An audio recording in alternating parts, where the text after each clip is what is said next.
Ouais. Alors, cette semaine, ce qui a fait le buzz, c'est l'intelligence artificielle. On ne parle que de ça. Alors, je vais le prononcer en anglais, parce que en français, forcément... Ah, forcément, en français, c'est...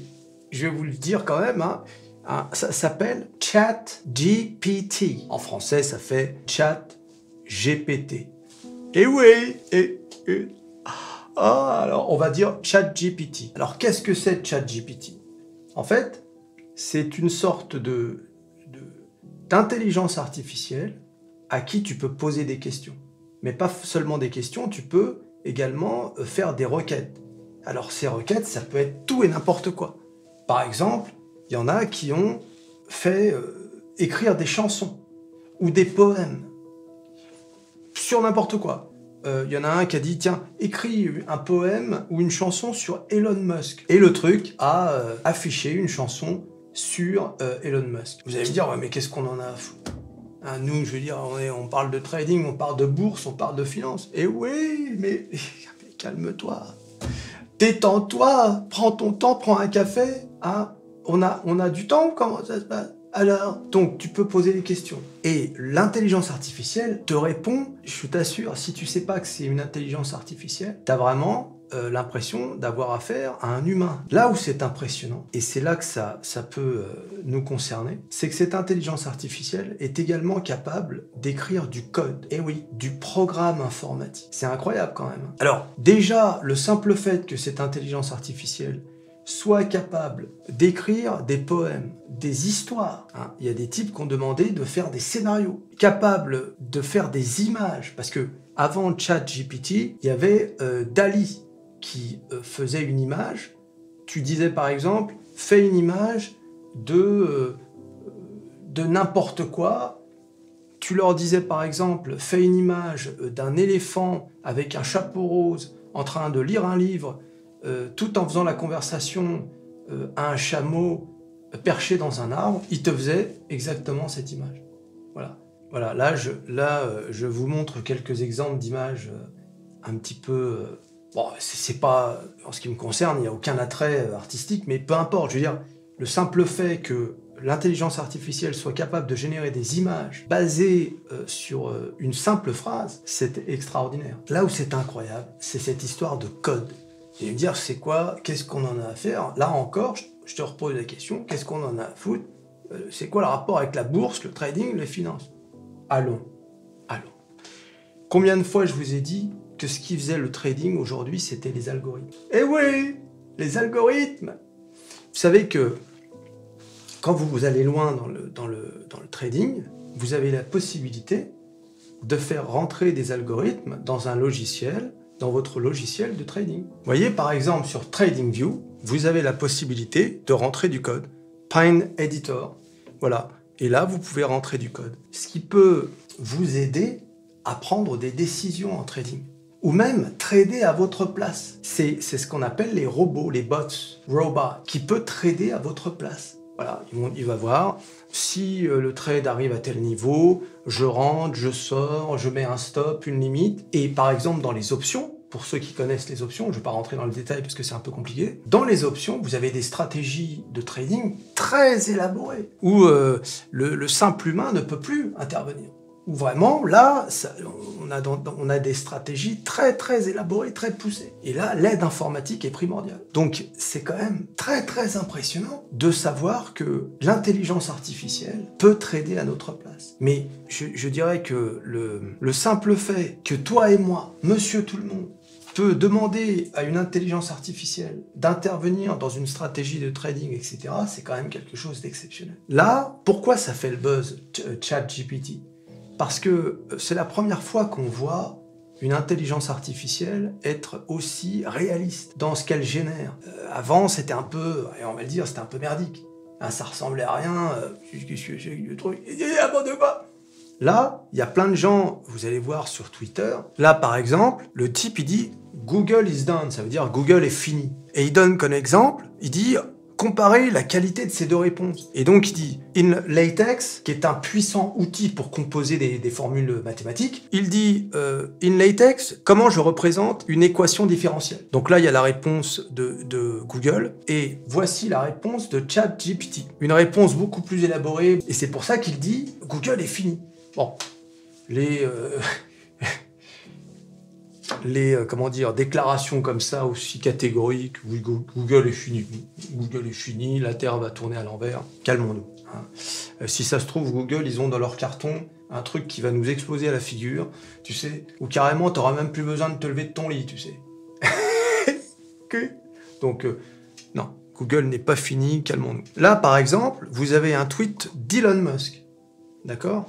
Elon Musk, c'est quand même le gars qui a fait Tesla, SpaceX, Starlink. Hein, c'est pas un gars qui est facilement impressionné quand même.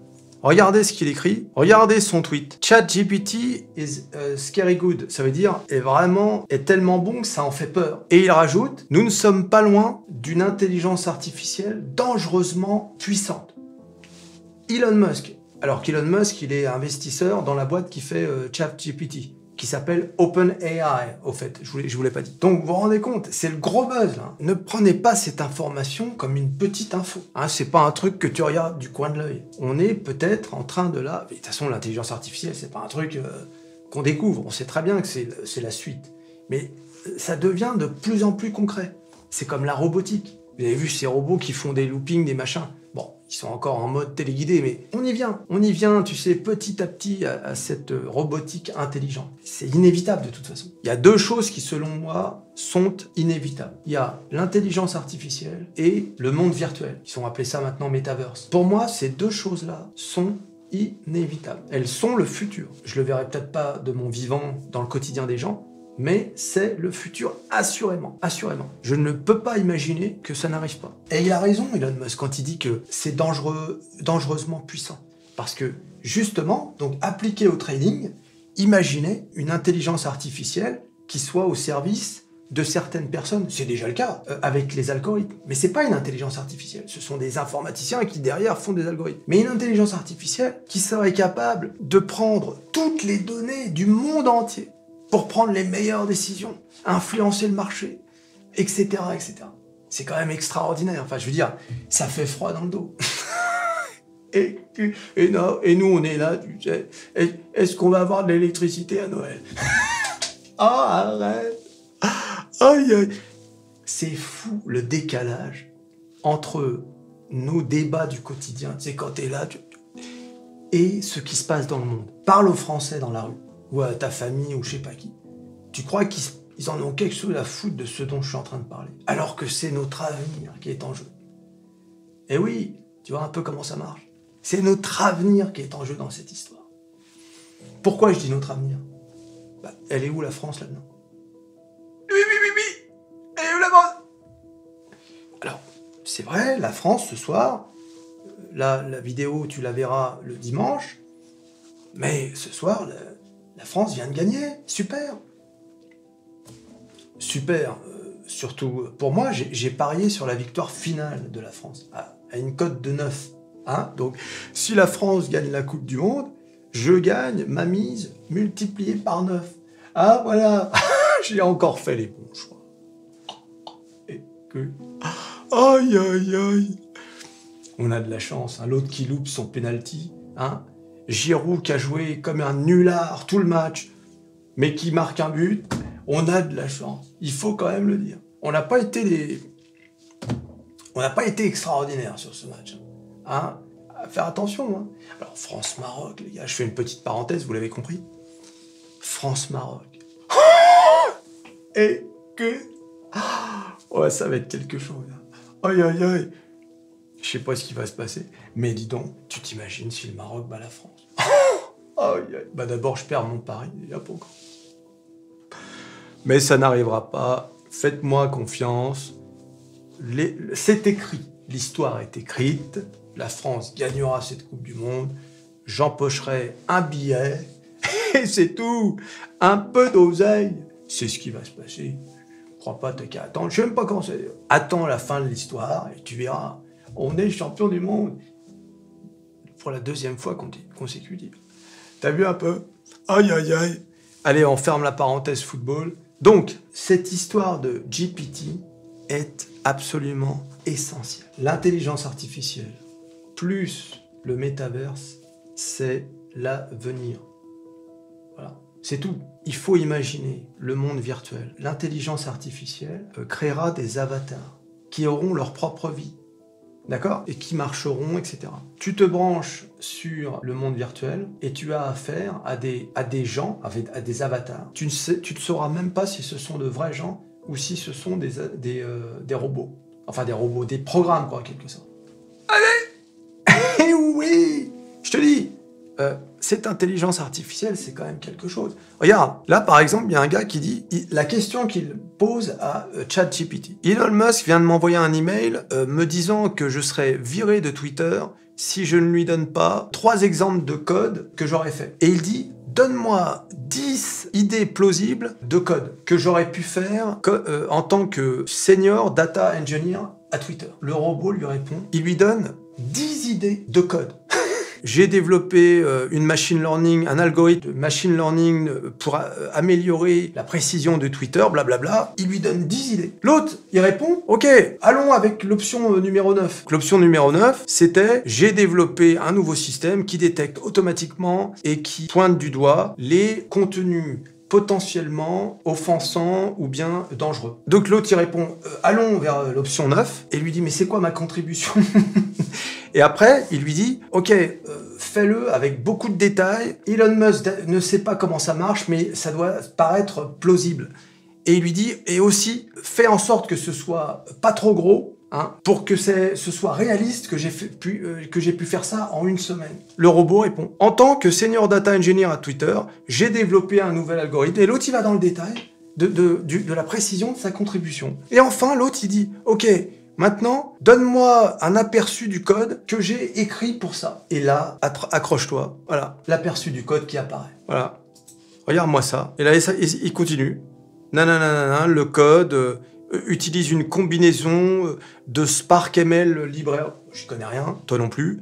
Et voilà, et il te met le code. Voilà. Voilà comment ça se passe. Alors bien évidemment, peut-être que le code est erroné, simpliste, complètement à côté de la plaque, peu importe.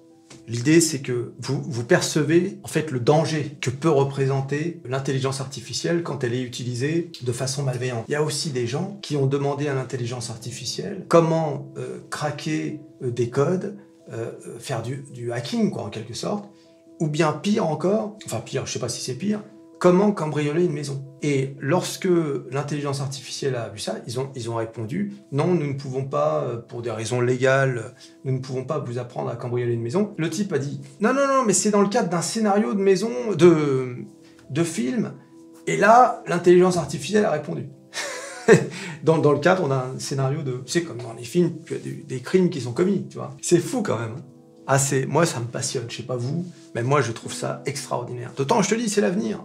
C'est l'avenir. Hein, si t'as des gamins, t'emmerdes pas, balance-les dans l'informatique, ils trouveront un boulot assurément. Ça et soudeur. Et tu vas me dire, c'est quoi le rapport? Eh ben, c'est très simple, il y a une pénurie de soudeurs qui est absolument astronomique. On n'a jamais vu ça. Ça fait des années que ça dure et c'est toujours pas réglé. Il y a une pénurie de soudeurs en France qui est absolument extraordinaire. Et oui, c'est tellement recherché que avant ça gagnait le SMIC, maintenant ils gagnent 2500 balles, 3000 balles par mois. Ah, c'est tout, hein, pas besoin de... Le CAC 40. Le CAC 40 qui a fini la semaine depuis, donc en 1 semaine, qui a perdu 1%, plus précisément 0,99%, et qui vendredi a quand même fini la semaine dans le vert, hein, on peut le voir ici. Voilà, bon, comme je vous avais expliqué la dernière fois, vous avez eu, hein, le CAC 40 était sorti de son canal haussier, hein, pour venir descendre. Voilà, donc là c'est la fameuse barre 6700 points.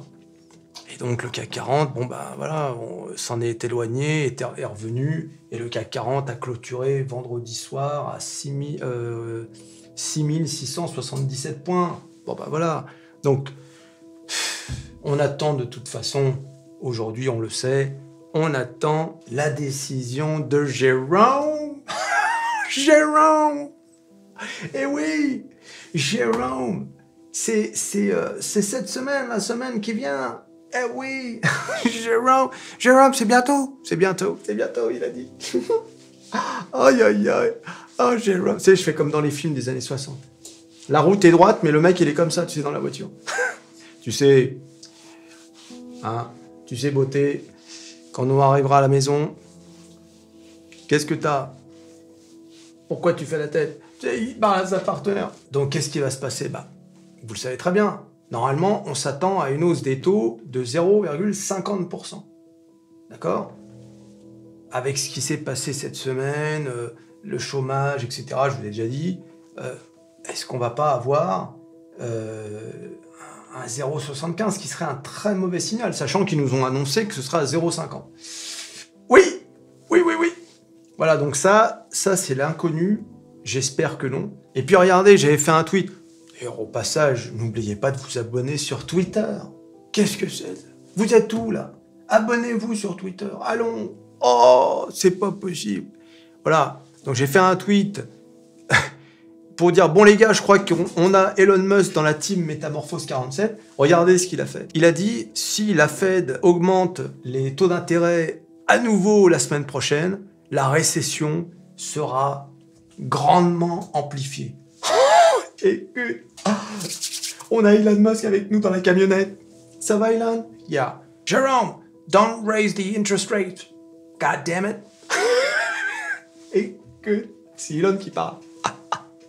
Voilà, donc on a Elon Musk avec nous, les gars. C'est bon, ça. On revient au graphique, là, parce que bon... Donc, 1% en une semaine, hein, le CAC 40, c'est pas bon, ça. On était dans une bonne... Bon, ben, comme je vous l'ai dit, hein, ça allait pas non plus monter en ligne droite jusqu'au ciel. Hein, faut pas rêver, hein. Ben non, faut pas rêver. Qu'est-ce qu'il raconte? Donc là, on est sur le Dow Jones. Le Dow Jones, hein, c'est un peu comme le CAC 40. Bah oui, j'ai regardé, hein, tu compares les deux courbes, voilà, ça c'est CAC 40. Et ça, c'est Dow Jones. Bon, bah, c'est quasiment la même chose, hein, regardez. On est rentré à nouveau donc, dans la zone support-résistance. Cela dit, le Dow Jones, il a morflé plus que le CAC 40. Comme je vous ai dit, le CAC 40 a fait de la résistance là, la semaine dernière. Donc le Dow Jones, cette semaine, a perdu 2,8%. Et oui. Et vendredi, le Dow Jones, c'était à moins 0,90. D'accord? Le Dow Jones a clôturé à 33 476. On est loin des 40 000. Et oui, le S&P 500, la star.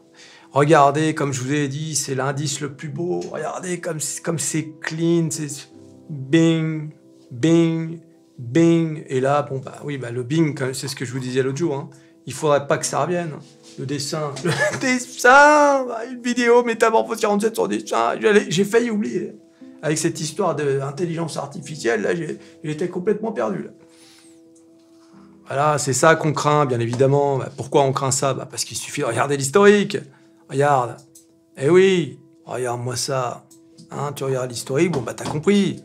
Ça rebondit, ça rebondit. Bon, cela dit, les graphiques se répètent jamais éternellement. Hein. C'est pas de la couture, c'est pas de la broderie. Ah, t'es pas en train de faire une fresque au mur, là. Il est fou, lui. Voilà, donc, bon, espérons que ça stagne un peu. On va regarder où est-ce que ça en est derrière. Voilà, bon. Et le SP500 a quand même perdu cette semaine. D'ailleurs, le SP500 ainsi que le Dow Jones ont eu leur pire semaine depuis septembre. Donc la semaine qu'on vient de passer, c'était une très mauvaise semaine sur les marchés américains. Hein? Donc le SP500, cette semaine, a perdu 3,4% et a clôturé à moins 0,73. Le SP500 est à 3934. Et oui, non, c'est pas bon. Et on finit avec la drama queen, le Nasdaq. Regardez-moi ça, le Nasdaq, qui était dans son canal baissier, qu'en est un peu sorti, mais c'était trop lui demander au Nasdaq. Et oui, il en était sorti, mais pour y revenir. Mais bon, il s'accroche toujours. Hein.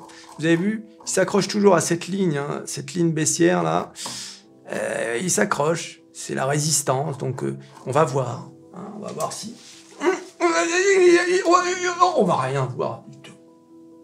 On va juste attendre et puis c'est tout. Tu veux voir. Il n'y a rien à voir. Hein, on va attendre Jérôme. Jérôme. On attend toujours le bout du chemin. Il est où ce bout du chemin? Il est où ce bout du chemin, nom de Dieu? On va quand même pas descendre jusqu'au centre de la Terre en 2023. On est en décembre. Et inutile de vous dire que les 15 derniers jours, il n'y a pas de trading. Les volumes sont bas, les gens sont barrés, qu'est-ce que tu crois? C'est Christmas. Merry Christmas. Ding, ding, ding, ding, ding, ding, ding, ding, ding. Et oui. Moi, j'aime bien cette ambiance. Aïe, aïe, aïe. Tu sais, quand il y a de la... Enfin, quand il y a de la neige, oui. Quand il y a de la neige, quand je suis bien au chaud à l'intérieur. Ah, ça... Bon, là, il n'y a pas de neige. Il y a juste 3 degrés, 2 degrés, on se les pèle. Aïe, aïe, aïe. C'est vrai que j'aime pas le froid. Je sais pas vous, mais moi, j'aime pas le froid. Ah non. Alors, le Nasdaq qui a perdu cette semaine 4%. Vous vous rendez compte? Qui a clôturé à moins 0,70 et qui, aujourd'hui... Et alors, c'est ça qui est terrible, en fait. C'est vraiment ça qui est terrible. Le Nasdaq qui est de retour à 11 000 points. Ah, ça me dégoûte. Non, mais vraiment. Hein. Bah, toi, t'en as rien à foutre, mais moi, je te dis, hein, ça me dégoûte. 11 000 points. On a presque envie de dire tout ça pour ça. À noter que cette semaine, il y a eu une information importante et qui prouve que le président de la République, Emmanuel Macron, prend les choses en main. Et qu'avec lui, on peut se sentir vraiment rassuré. On sent qu'il prend les choses en main. Il a annoncé dans un TikTok, hein, voilà, il a fait un TikTok, que désormais, les préservatifs seraient gratuits pour les 18-25 ans. Voilà. Donc, nous voilà rassurés. Et je pense que désormais, on peut dormir tranquille. C'est une vraie info, hein. C'est pas une blague, hein. C'est pas un truc parodique, là. Ah, bien évidemment, bon, je fais un peu d'humour, bien sûr, je me moque un peu. Ah, c'est vrai qu'on peut traiter plusieurs sujets en même temps, mais bon, ça m'a fait rire. Ça m'a fait rire parce que ça contrastait totalement avec la déroute. Vous savez qu'ici, sur cette chaîne, on s'intéresse à l'économie. Je sais que la plupart des gens n'en ont rien à foutre, mais... la big news, hein, c'est pas les préservatifs bien sûr, c'est l'IRA, hein, Inflation Reduction Act, le plan de réduction de l'inflation qui est un plan de subvention de plus de 350 milliards de dollars aux entreprises qui travaillent sur l'énergie, qui s'installeraient aux États-Unis. Et je vous avais dit que ce serait une catastrophe pour l'Europe. Eh bien, on en a désormais un aperçu avec l'abandon du projet REC Solar, hein, qui est une entreprise de panneaux solaires. Hein, regardez, Énergie, REC Solar abandonne son méga projet de panneaux solaires à Ambach. Hein, je ne sais pas si ça se prononce comme ça, peu importe, c'est en Moselle. Ah, en Moselle!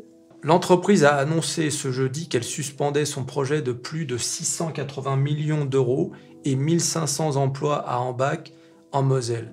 Un coup dur pour le territoire. La méga-usine de panneaux photovoltaïques de REC Solar à Ambach, je pense que ça se prononce comme ça plutôt, en Moselle ne verra finalement pas le jour comme annoncé.